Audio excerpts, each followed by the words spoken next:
الله الرحمن الرحيم رب اشرح لي صدري ويسر لي أمري واحلل عقدة من لساني يفقه قولي. Ассаламу алейкум ва рахматуллахи ва баракатуху. Алланың сіздерге сәлемі, рахымы, мейірімі болсын. Алла Тағала сіз бен біздің ілімімізді арттырсын, сол ілімімізге амал етуді нәсіп етсін иншалла. Бүгін өтетін пайғамбар Иса алейхиссалам. Біз бұған дейін Имран әулет жайлы өттік, және Иса алейхиссаламның анасы жайлы айтқан едік, Мәриямның қалай болғандығы жайлы, қай жерде білім алғандығы жайлы, ұстаз кім екендігі жайлы. Енді Исаның анасы Мариям Закарияның тәрбиесінде болды. Закария алейхиссаламның тәрбиесінде болды. Жеке ұстаздық шәкірт қылып өзіне алған еді. Сөйтіп Байтул Мақдисте шығыс жағында дейді, оңаша бір орын алып, сол жерде Аллаға құлшылығын жасады. Мариям анамыз ғибадатын жасады, Иса алейхиссалам анасы.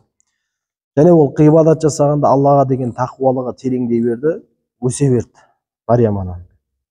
Осындай пәк құлшылық ғибадат жасап жүрген Мариямның жасы 15-ке келген еді. Сол 15 жасына келген кезде өмірінде бір ұлы оқиға болады. Ол оқиға Иса алейхиссаламның, қазір айтамыз, дүниеге келу еді негізі.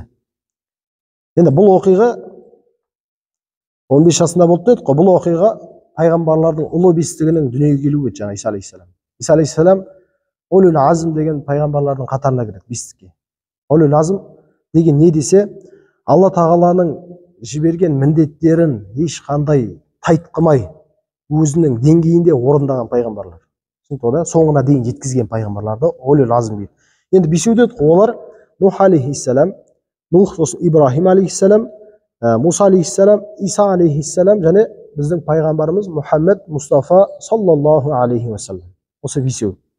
Және соның бірі Иса алейхиссалам екен. Осы Иса алейхиссалам бесікке кіреді деп айттық. Енді Алла Тағала қияметке дейін біздерге үлгі етіп қалдыру үшін өзінің Құран кәрімнің Мәриям сүресінде баяндаған осы жайлы. Бір күні Алла Тағала өзінің бұйрығымен Мариямның алдына Жәбірейіл алейхиссалам жібереді. Ол періште екенін Мариям байқамайды басында. Ол адам кейпінде келеді. Өзіне құлшылық жасап отқан жерінде бөлмесіне кіріп келеді. Сол кезде былай деп айтты дейді Мариям: егер сен тақуа болсаң, қалат инни аузу бир-рахмани минка ин кунта тақия. Егер сен тақуа болсаң да мен Рахманға сенен сыйынам деп. Бұрында сен тақуа болсаң да мен сенен Рахманға сыйынам деп отыр, Рахманға.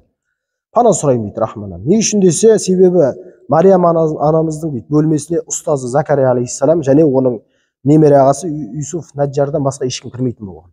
Сөздер ода тек қана екі кісі ғана кіретін болған. Бұл үшінші болғаннан кейін таңырқап қалып осы нәрсені айтты дейді. Сол кезде Жәбірейіл алейхиссалам былай деп айтты: "Қала иннама ана расулу раббики лиахаба лаки ғуламан закия." Мен сенің Раббыңның елшісімін деп айтты Жәбірейіл алейхиссалам. Саған бір пәк бала беру үшін келдім деді. Әлі Иса алейхиссалам дүниеге келген жоқ. Әлі оған құрсақ көтерген жоқ әлі Мариям. Осылай айтты дейді. Расында мен Раббыңның елшісімін, саған бір пәк бала беру үшін келдім дейді. Сонда Мариям таңғалып былай деп айтты дейді: "Қалат анни якуну ли ғулам валам ямсасни башару валам аку бағия."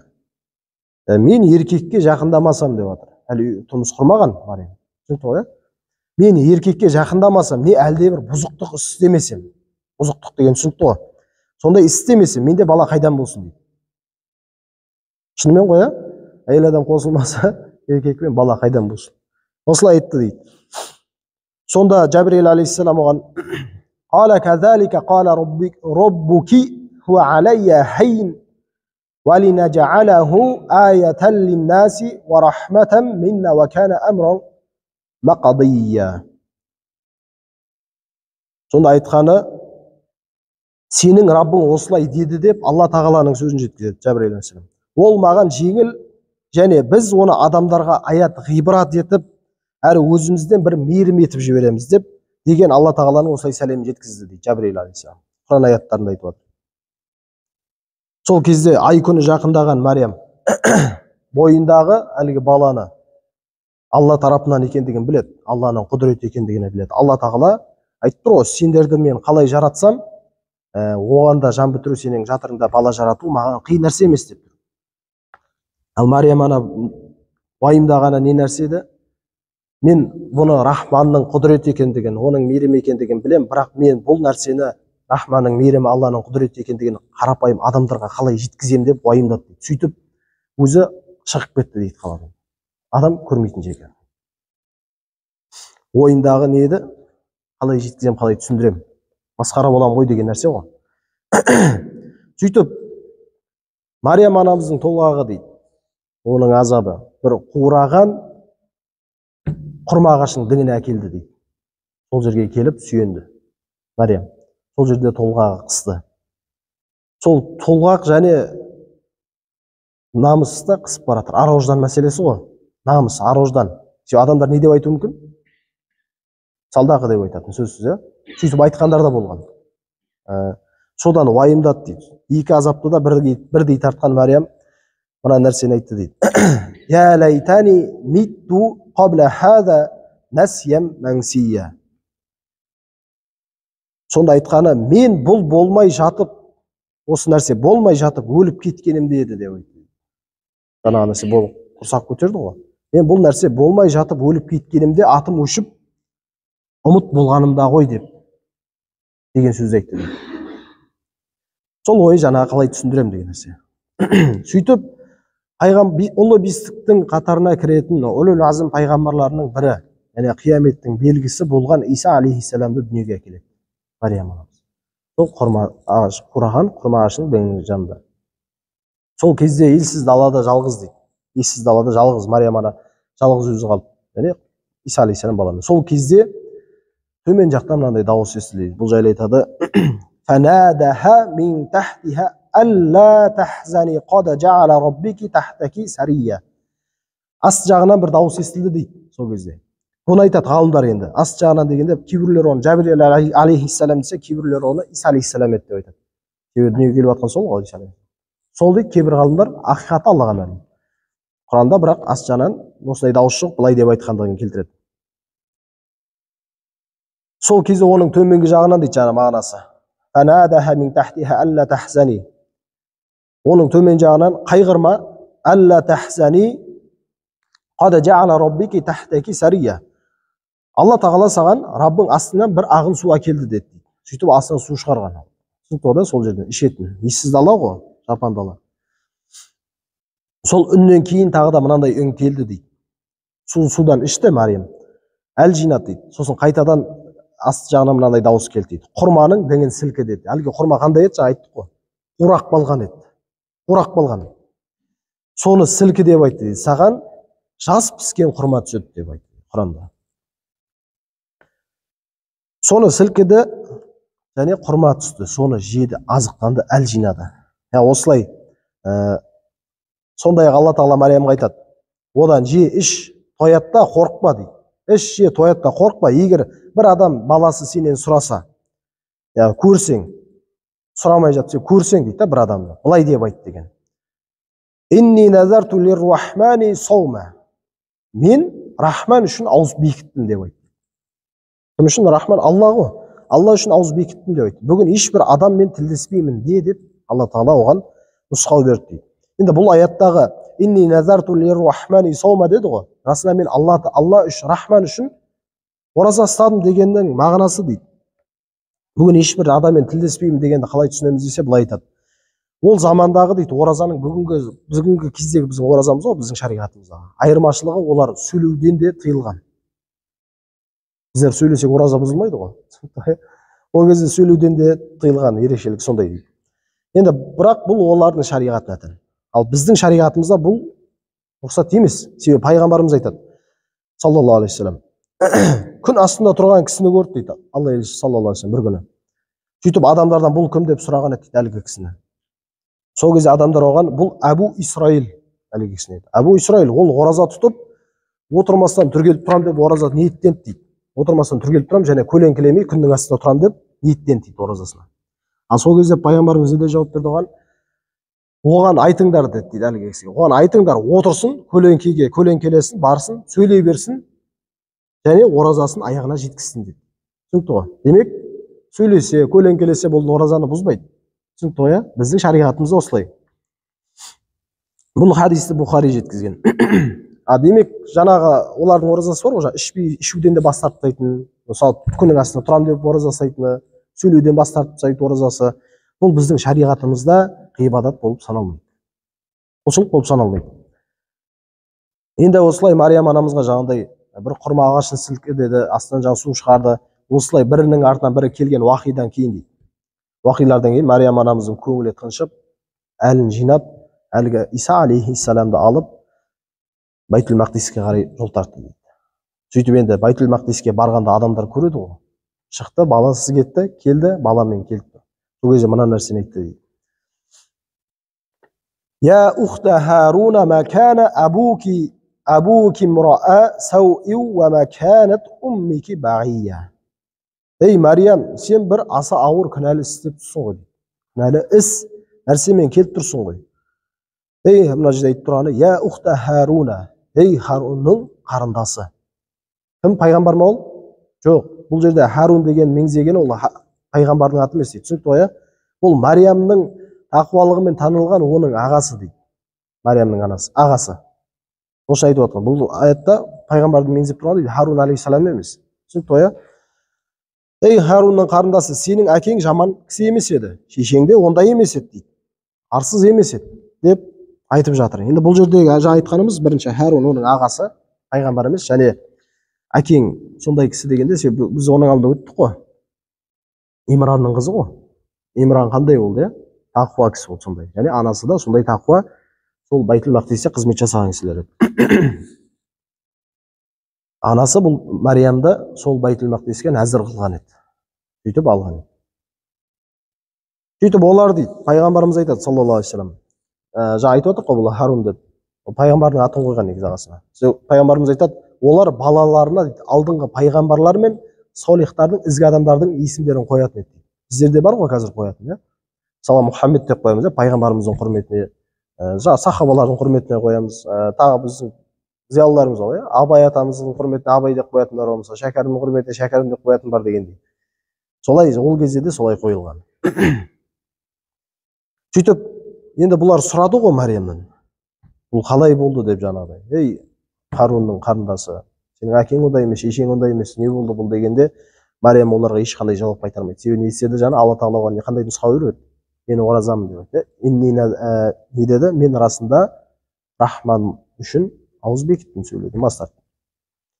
Сөйтіп, жауап қайтарып қолындағы сәбиді меңзет дейді, оларға ишарамен көрсетті дейді. Бұл жайлы айтады Құран аятында: "Фашарат илайхи қалу кайфа тукаллиму ман кана фил махди сабия." Сөйтіп баланы меңзеген кезде айтқан адамдардың несі? Құран аятында айтады: "Біз құндақтағы кішкентай нәрестемен қалай сөйлесеміз" деп айтады. Бесіктегі нәрестемен қалай сөйлесеміз деп айтты. Сол кезде әлгі бала, ол кім еді? Иса алейхиссалам ғой. Сол тілге келді дейді. Сөйледі бесіктегі. Осындай құндақтағы бала. Сол кезде мына нәрсені айтты. Иса алейхиссалам сөз Құранда келтіреді. Расында мен Аллахтың құлымын. Айтқан сөзі. Мен Аллахтың құлымын. Ол маған кітап берді және пайғамбар етті. Ол мені қайда болсам да құтты қылып, тірі жүргенімде намаз бен зекетті маған фарыз етті, өсиет етті дейді. Сондай-ақ мені анама мейірімді етіп, Мариямға мейірімді етіп, зорлықшыл, бақытсыз қылмады дейді. Керісінше мейірімді етті. Маған туылған күнімде, өлер күніме дейін және қайта тірілер күнімде амандық болсын деп осы сөзді ғана айтты дейді. Иса алейхиссалам. Енді бұны көрген Алланың мұғжизасы ғой. Бұндай мұғжизаны көргендердің жартысы иман келтірді дейді, сенді дейді сол кезде. Ал жартысы болса не істеді? Бұл сиқыр шығар деп сенбеді дейді. Жоққа шығарды. Бұл сиқыр деп. Енді кішкентай бала сөйлеп тұр. Сөйтіп олар Мариямға мүлде жоламай не деп айтты олар? Сенбей салдақы деп жала жапты. Салдақы түсінікті ғой, салдақы деген ат қой. Және Исаны сол салдақының баласы деп айтты Иса алейхиссалам. Бұл жерде кімдер? Әсіресе яһудилер. Сөйтіп бұлардың енді қарсы шығуына Алла Тағала олардың қателіктерін әшкерелеп, олардың жалған айтып тұрғандығын әшкерелеп, Алла Тағала былай деп айтады.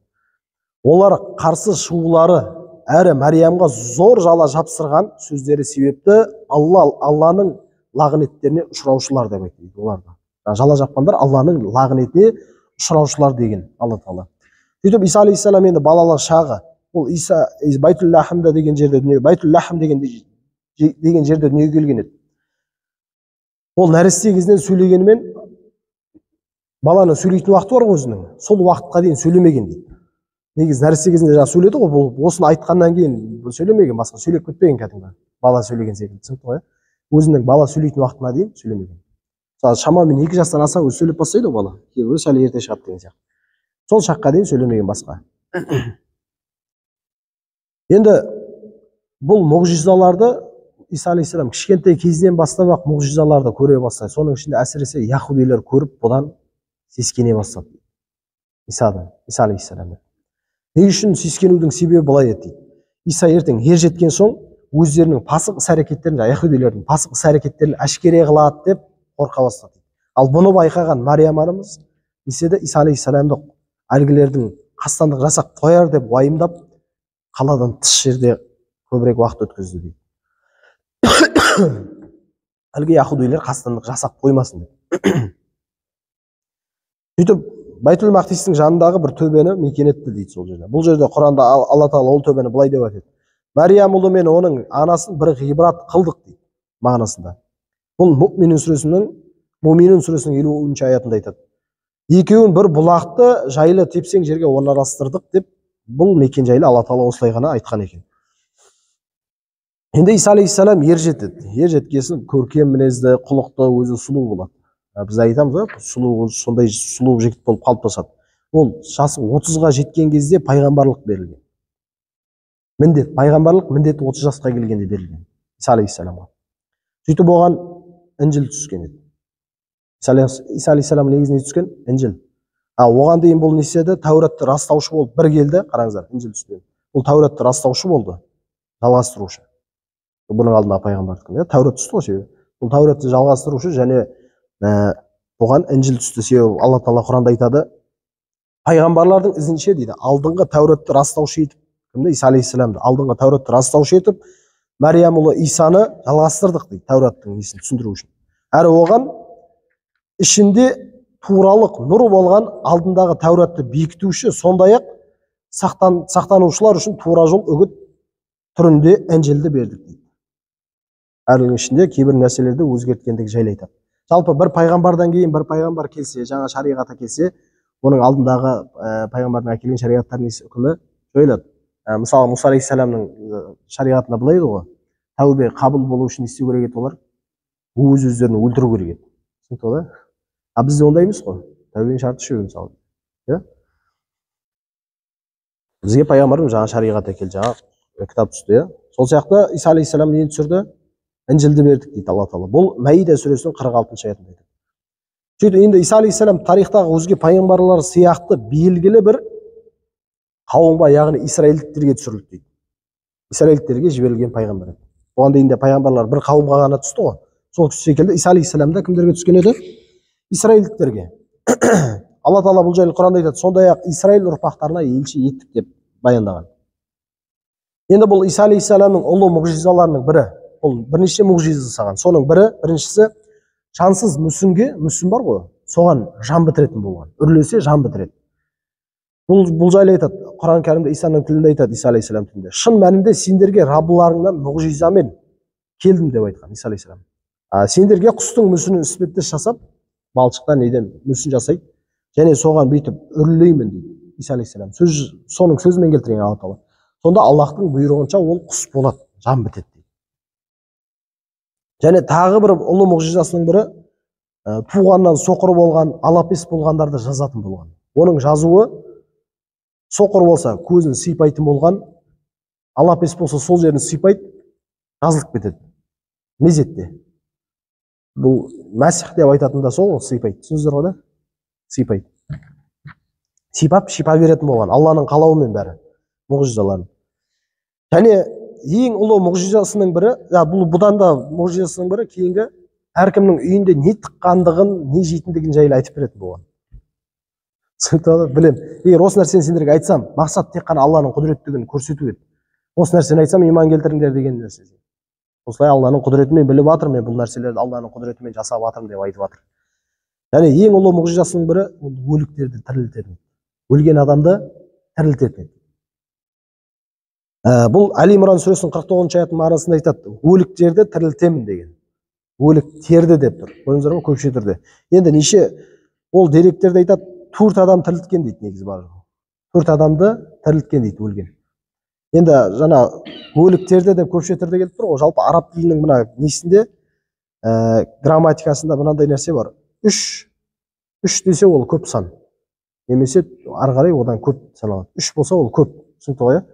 Бұл жерде өліктерді деген сол. Демек 4 адам өлтірген деп келтіреді жалпы. Тірілткен деп өлтірген деп біз ғой. 4 адамды бар жау тірілткендігі жайлы айтады. Бұны көріп тұрса да негізі көп адам істемеген, иман келтірмеген, осындай мұғжизаларды көре тұра. Және Иса алейхиссалам бұл айттық қой, Тәуретті жалғастырушы еді, сол Тәуреттің кейбір үкімдерін өзгертті дейді. Және қауымына тек бір Аллаға ғана ғибадат етуге шақырды, әлгі қауымды. Сол барлық пайғамбардың міндеті ғой таухид. Барлығына бүкіл пайғамбардың бір міндеті қандай? Таухид, Аллаға ғана шақыру болды. Аллаға ғана құлшылық қылу. Алла Тағала бұл жайлы Құранда Исаның тілінде айтады. Сондай-ақ сендерге алдымдағы Тәуратты растаушы әрі Раббыларыңның сендерге харам етілген кей нәрселерін халал ететін аят келтірдім деген. Кейін оның алдындағы Тәураттың кейбір үкімдерін харам болған нәрсені мына жақта халал қылып әкелген. Демек үкімі жойылған деген сияқты. Негізінен Алла менің де Раббым, сендердің де Раббыларың, оған құлшылық қылыңдар, тура жол осы деп Әли Имран сүресінің 50-51 аяттарында баяндаған. Енді бұл Иса алейхиссаламға енді пайғамбарлық міндет жүктелді ғой. Енді қарсы шығатындар да болды. Олар кімдер еді? Яһудилер, қарсы шыққандар. Оның соңынан санаулы ғана хауарилер ерді. Иса алейхиссаламға ергендер кім деп айтады? Хауарилер деп айтады. Ізбасарлар ғана дейді осылар. Олардың саны негізі 12-ақ болған.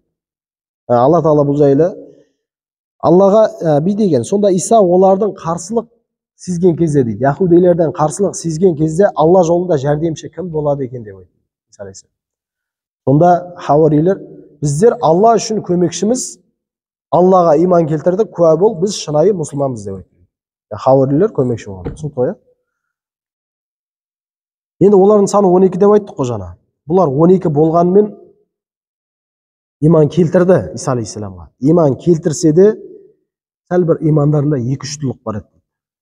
Сәл бір не бар? Тайтқу бар. Бұлай деп айтты дейді Иса алейхиссаламға. Мұғжиза ретінде бұған дейін қанша мұғжиза келді ғой мысалы. Адамды өлтірілді, мүсінге жан бітірді, сипаса жазып жіберді, көркіз жіберді көзін. Соны көріп тұрса да біз мұғжиза келді. Ол мұғжизасы аспаннан бізге дастархан түсірді. Жаңа 12 адамның өзі, түсіндіңіздер ме? Мұса алейхиссалам ана 70 адам секілді, ол таңдап алған 70 адамның өзін сеп бізге Алланы көрсетті ғой. Ол секілді бұлар да не деп тұр? Бізге дастархан түсірді. Сонда Иса алейхиссалам оларды таухидке шақырса, туралыққа шақырса да нешеді? Біздің бір жүрегіміз орнықсын, Раббыңнан сұра, бізге осындай дастархан әкелсін, түсіре ала ма бізге дастархан деп айтты. Сол кезде Иса алейхиссалам, егер иман келтірсеңдер, Аллахтан қорқыңдар деді. Бұндай нәрсе сұрауға, Алладан қорқыңдар. Сонда хауарилердің айтқан жана, біздің одан жегіміз келеді деді. Дастарханнан. Жегіміз келеді, жүректеріміз орнықсын, әрі куә болушылардан болайық деді. Әлгі сондай мұғжизаға куә болайық тағы деп жатыр. Сол кезде Мариям ұлы Иса алейхиссалам айтты дейді. О Алла Раббымыз, бізге көктен дастархан түсір. Маида деген сүре бар негізі Құранда. Дастархан деген мағынада. Сол Маида сүресінде айтып жатыр. Маида сүресінің 111-115 аятында, 111 мен 115 аяттарында айтады. О Раббым, бізге көктен дастархан түсір. Әуеліміз бен соңғымызға мереке әрі сенен бір белгі болсын деп сұрады дейді дұғасында. Бізді ризықтандыр, сен ризықтандырушылардың ең абзалысың деп айтқан кезде Алла Тағала күдіксіз мен ол дастарханды түсіремін деп. Түсіремін, егер түсірсем, сонда егер содан кейін сендерден кім қарсы келсе, шынайы түрде мен оны бұрын соңды жер бетінде азапталмаған азаппен азаптайын деп айтты Алла Тағала. Егер осындай мұғжизаны көріп тұрсаңдар, соған иман келтірмесе кейін, жер бетінде әлі ондай азап ешкім жасамады, мен сондай азаппен азаптайын деп айтты. Енді айтады, бір деректерде айтады бұны. Әлгі хауарилердің тілегі қабыл болып, Алланың әмірімен оларға келген дастарханнан дәм татты дейді. түсірілді де олар содан дәм татты дейді делінсе, ал кейбір деректерде айтады оларға мүлдем түспеген деп айтады дастархан. Өздерің сұраған дастархан түспеген деп айтады. Анығы Аллаға мәлім. Түсінікті ғой? Алла Тағала бірақ не деді? Егер мен түсірсем, иман келтірмесеңдер, оның соңында азапталмағаны азаппен азаптаймын деп жатыр. Осы жерін тоқтатамыз ба? Ахир дауана анил хамдулиллахи раббил аламин.